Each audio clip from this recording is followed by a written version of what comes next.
النهارده حر، وانا في الحر ببقى زهقان، واقل مشكله في الحر تخنق الواحد. النهارده ما نمتش كويس، ما نمتش غير ساعتين بس تقريبا. صحيت اصلي الفجر، وللاسف انا مشكلتي لما بصحى مره ما بعرفش اكمل نوم تاني. فضلت وقت كبير جدا بحاول انام، في الاخر ما عرفتش انام. اتضايقت جدا بسبب الوقت اللي ضاع، ما عملتش فيه حاجه. بس يعني هنحاول نخلي يومنا مش زيرو، يعني لان انا عارف ان انا لو قعدت مش هعمل حاجه، بس لو نزلت واتحركت. انا كنت عارف ان انا لو قعدت في البيت مش هذاكر، مش هفتح كتاب. بس فساعات الملل والخنقه بتوع البيت دول بيحتاجوا بالشكل من الاشكال تغيير. انا نازل دلوقتي تقريبا، انا مش عايز اشوف حد، بس عايز اقعد لوحدي واخد بالاسباب، اذاكر شويه عشان عندي امتحان بكره، يبقى امتحان صعب غالبا. الكاميرا كمان هتفصل شحن، فيعني هو مش عارف، بس مش عارف اتكلم، مش عارف في ايه، يا ذنوب غالبا. اللي انا اكتشفت ان انا غالبا محتاج اخرج من البيت. المذاكرة لوقت طويل في البيت ممكن بشكل ما تأثر على نفسيتك، تخليك متضايق، تجيب لك اكتئاب، تحس ان انت مش عايز تعمل حاجة ومش قادر تعمل حاجة، خصوصا لو كانت البيئة في البيت مملة الى حد ما. فاكتشفت ان حوار اللايف كل يوم مش احسن حاجة. حتى انا بقول انا نزلت اشتركت في الممبرشيب بتاعه السبيس. طب انا ليه ما بنزلش؟ وانا لما بنزل بحس نفسي احسن. قررت ان انا مش هعمل لايفات مذاكره كل يوم، اعملها يوم ويوم، وباقي الايام هذاكر بره.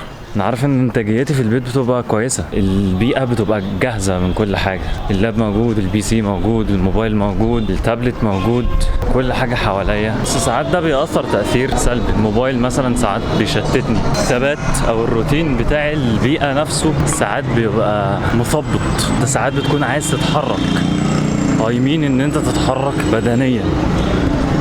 الموضوع ده بيبقى فينا اكتر كشباب. انا لاحظته في نفسي، لاحظته في ناس كتير كبيره وصغيره. يعني ابويا مثلا مش من الناس اللي بتحب تقعد في البيت، انا لاحظت ان انا مش من الناس اللي بتحب تقعد في البيت. صحابي نفس الكلام. الشباب عموما كده، تحس ان ربنا خلقنا عشان نتحرك ونسعى في الارض ونخرج ونقابل ناس جديده ونعمل حاجات جديده، مش ان احنا نفضل قاعدين في البيت. حتى لو قاعدين في البيت بنعمل حاجه مفيده، بس الروتين نفسه في حياه الشباب حسه صعب.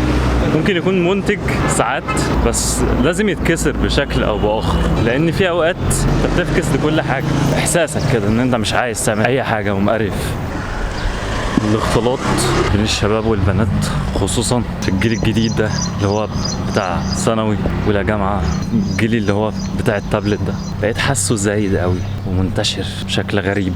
احنا جيلنا كان في شباب بتكلم بنات وعلاقات محرمه، بس ما كانش الموضوع بالانتشار ده وبالنورماليزيشن دي. معرفش في شيء غريب فعلا. كل ما بحس ان انا تايه او متلخبط باجي على المسجد، اخش اصلي واقعد بس في المسجد، مش عايز حاجه تانية غير كده. الساعه دلوقتي 4 الفجر، ما نمتش غير ساعتين ونص تقريبا، مع اني بحاول انام من بدري، وامبارح برضو ما نمتش غير بتاع 3 ساعات. معرفش ايه قصة النوم معايا، ليه مش متظبط. مشكلة ان انا لما بنامش كويس ما بكونش فايق، بيبقى اسلوبي غريب، وتفكيري طريقة تفكيري بتبقى غريبة، وتركيزي ما بعرفش اذاكر، ما بعرفش اعمل اي حاجة. بقالي ساعة بحاول انام، عشان عارف ان انا لما بنامش كويس باجي على الساعة 7-8 الصبح وبكون مفايص، وانا امتحاني الساعة 10 النهاردة.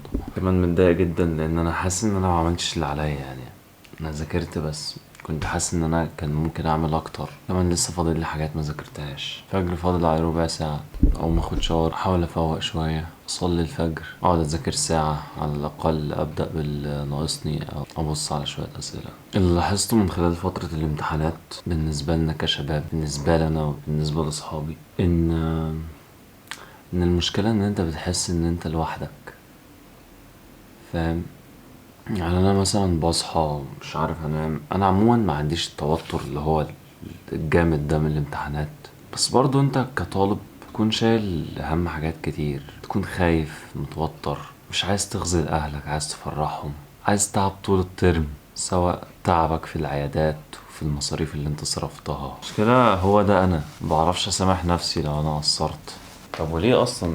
يعني ليه اصلا من البداية يكون في تقصير؟ بقالي كتير ما صليتش الفجر في المسجد. وده التفسير الوحيد بالنسبة لي، أو من أكثر التفاسير المبررة لفكرة إن أنا مش حاسس بالطمأنينة، أو حاسس بالقلق، أو حاسس إن اليوم مش أحسن حاجة. الرسول عليه الصلاة والسلام بيقول إن أثقل صلاة على المنافقين هي صلاة الفجر والعشاء. يعني أنت كمسلم عايز تبعد بشكل ما عن صفة النفاق دي، المفروض تحرص بكل ما أوتيت من قوة إن أنت تحافظ على صلاة الفجر في جماعة. احنا نقدر نصحى نصلي الفجر في جماعة، الموضوع مش مستحيل ومش صعب. الفكرة كلها ان احنا ما بناخدش بالاسباب الكافية، ما بنظبطش منبه مثلا، او منبه واتنين وتلاتة وعشرة زي ما احنا بنظبط منبهات عشان الجامعة الصبح او عشان الشغل او عشان الامتحان. ما بنتعرفش على صحبة هي اصلا بتصلي، ما بنتعرفش على صحبة هم اصلا بيصلوا الفجر في جماعة، فطبيعي نكون كده ما بنصليش الفجر في جماعة احنا كمان. ما خدناش في بيتنا وما تعودناش من اهالينا الحرص الكافي على صلاة الجماعة او على صلاة الفجر في جماعة. الموضوع متطبع معاه بشكل ما. انا نفسي لما جيت فترة حسيت ان انا حافظت فيها على صلاة الفجر في جماعة وظبطت فيها نومي، كنت بحاول اعيش اللايف ستايل بتاع المسلم اللي هو بيصحى قبل الفجر وينام كويس، ممكن ياخد ناب في وسط اليوم وكده. انا نفسي ما كنتش بصحي اهلي لصلاة الفجر، كنتش بصحى اخويا، مع ان ده اصلا غلط. اتليست يعني صحينا، اكيد مش هضيع الصلاة في المسجد، يعني صاحي وفايق اهو، معرفش ازاي، مع ان انا اليومين اللي فاتوا ما نمتش تقريبا غير 5 ساعات، او ده شيء غريب اصلا. بتعب من فكرة المنكر المنتشر، بتضايق جدا من الفكرة دي.